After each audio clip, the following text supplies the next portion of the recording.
Hello, I have another trip video today.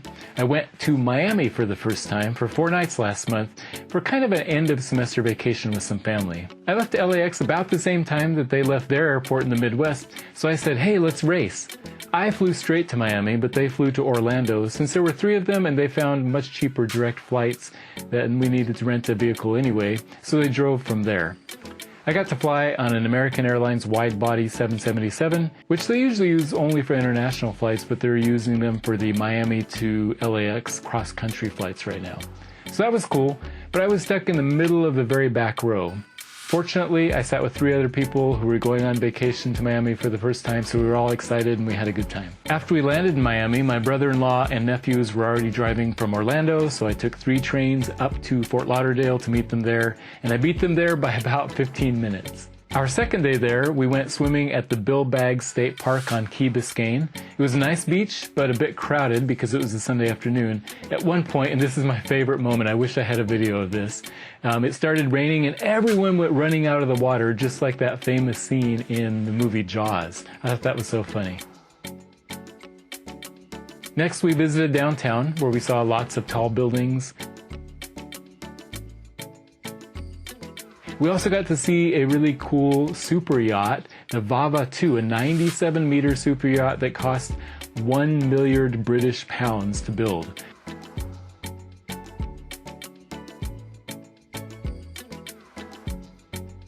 We also stopped by Hibiscus Island and saw a bunch of fancy cars and houses on our way to South Beach. Monday we got up early and made a day trip all the way to Key West and back. We got to go on that famous 7-mile bridge, but I must admit it's much more impressive from aerial shots than what you actually see on the ground, but still, it was really cool. We went all the way to the end of Key West to Fort Zachary Taylor Historic State Beach Park and looked around at the fort, had lunch, and went swimming. And this beach is the farthest south we went. We also stopped by the southernmost point marker.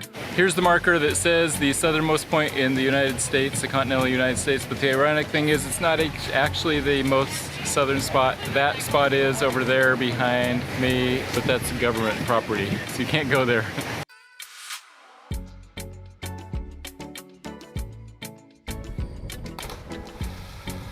This old bridge is on Sugarloaf Key. I don't know why, but there are a lot of chickens everywhere in these islands. Tuesday, our last full day there, we rode the train into downtown for a late lunch.